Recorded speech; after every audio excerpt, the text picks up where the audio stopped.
So we're going to go from Louisiana directly to Haifa, Israel. Isn't that magical? It is. And we're going to be able to do that because we're extremely fortunate to have Professor Irit Ben Aharon with us today.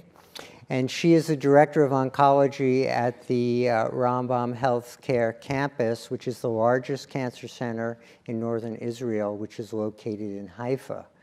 We were extremely fortunate to meet Irit at an event at a sister institution not too far from here called Memorial Sloan Kettering.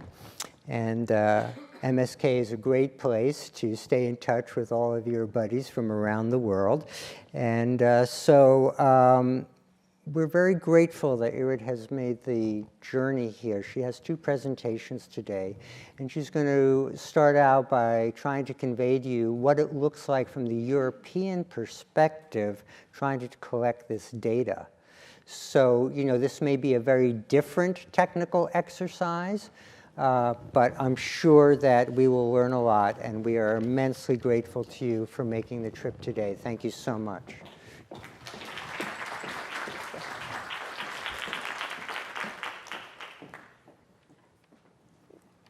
Good morning, and thank you so much, Dr. Weber, for the kind invitation. It's a pleasure to be here, and it's very, very actually exciting to first to hear what is going on in the U.S., and especially with hearing all the survivors this morning. And I'm a GI oncologist in my practice, and I treat many, many young patients with GI cancers, and I think that hearing what we've heard today is actually the main goal of what we are doing. I also serve as the head of the young onset colorectal cancer task force of the European Organization for Treatment and Research of Cancer. It is an organization that is affiliated to the EU, and it is part of the GI group within the EORTC. And in 2017, due to the high incidence of colorectal cancer, mainly in the Western world, but mainly from the data that we have from the US, we launched this task force, and we are aiming, first of all, to study what is going on in Europe, and also to use this platform of multi-center, multinational networking that we have for clinical trials, also to study this entity of young onset GI cancers, and we started with colorectal. How it goes? Okay. So we know this figure that represents the SEER data and what is going on in the US with the rising of colorectal cancer, but also you can see that there is an increase in the incidence of GI cancers in general in young population, that the trend increase in the same time of the increase observed in colorectal cancer in the mid-90s. And when we talk about European countries, I think that the picture is much more complicated. We summarized the data obtained in several European countries, obtained from the ENCR, the European Network for Cancer Registry. This is a network since the 1990 that gathers collaboratively the cancer registries from European countries, and of course the WHO. And I will present some of the figures taken either from this data set or that data set, but it's the same in terms of the trends. And this is a global overview of the incidence of colorectal cancer in younger ages between 20 to 49 around the world. We can see that in the dark blue are the, as we've heard before, the places that the trend is increasing in the US, in Western Europe, in Australia, and Southern America. But if we go now one by one, not only on all the European countries, but some of them, we'll see that the trend is not the same in all of them. And I think that this is something that we should think about when we want to study the etiology. This is a figure taken from the Nordic Cancer Registry, the NORDCAN. Scandinavia is very, very well organized in terms of registries. And we can see that although if we look at all the Scandinavian countries, the trend is not the same for all of them. Denmark is an exception.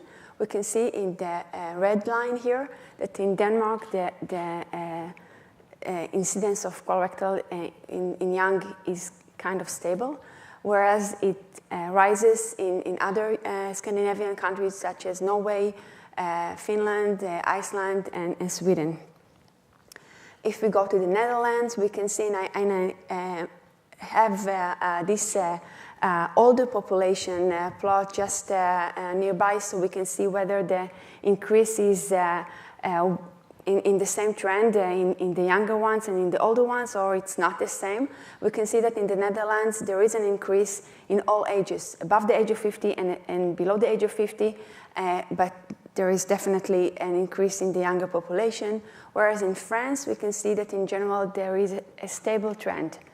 But if we try to divide it upon decades, then we can see that there is a slight increase in young women below the age of 30, as we can see in the left, but the other ages are quite stable. And if we go to the UK, we can see that, as in the US, the trend is the same, whereas there is stability in the older population, there is an increase in the younger population, and the upper one and the lower one, both of them represent the same trend, but it's from different registries. In Germany, we can see that although there is a decrease, or at least not increase in the older population, there is an increase in the younger population, as we can see on the left. In the Czech Republic, it's quite stable, as we can see also for the the plot on the left. If we divide it upon ages also, we can see that there is a slight increase in women younger than 30, but it's quite stable.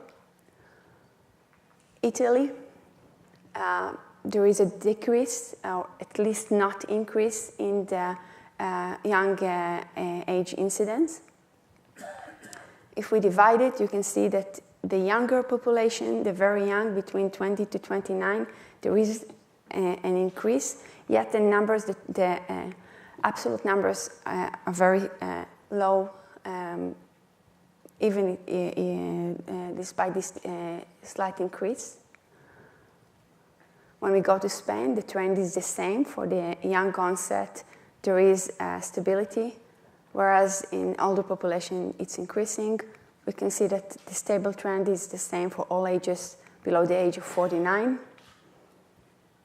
When we go to Turkey, we can see that the increase is only in female below the age of 49. In Israel, it's very interesting. When we look in Jewish population, there is no increase, whereas there is decrease above the age of 50, but no increase, we can see in the bottom on the left.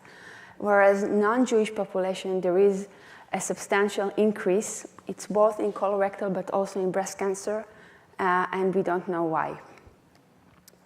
In China, not in Europe, but just reference, the trend is very stable, and also in Japan. So to conclude, the trend, as we observed, is not homogeneous. There is an increased incidence in Western Europe as in the US. The trends in Middle Europe, such as the Czech Republic, Austria, that I didn't show here, is mixed.